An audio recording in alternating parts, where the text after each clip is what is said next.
Para comer coma reis ou raíñas son moitos os que hoxe deciden ir de restaurante, un xeito de festexar coa familia sen que ninguén pase o traballo de cociñar. Para iso están os hostaleiros, que pegan o empurrón final antes de tomar o seu merecido descanso. Día de tronas, mesas grandes e moitas reservas nos restaurantes.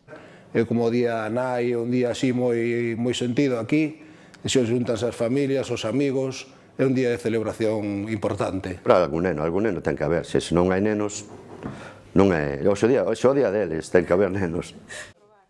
Cada vez son máis as familias que queren celebrar esta festa a corpo de rei, sen que ninguén pase traballo na casa.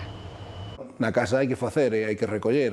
Aquí chegas, sirvente, estás con máis tranquilidade, é un pouco máis festivo, non? Es que ter un espacio na casa que non hai, hoxe en día non hai, as casas, os pisos son como son, e claro, teñen que vir aos restaurantes, que para iso estamos nós.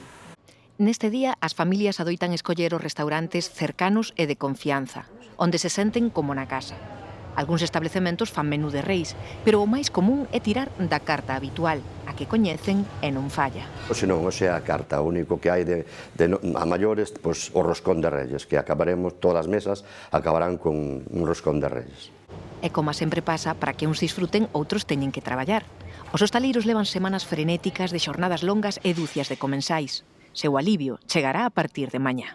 Levamos mes e medio con un ritmo un poquinho fuerte, pero bueno, a partir de mañá xa a cosa era un pouco máis liviana. E o Nadal, gracias a Dios, foi moi bo, moitísimo traballo, moitísimas pandillas, e agora volveu a cosa normal. Pero que non se relaxen demasiado. Moitos comerán hoxe o roscón de reis no restaurante pensando en reservar mesa pro cocido de Entroido.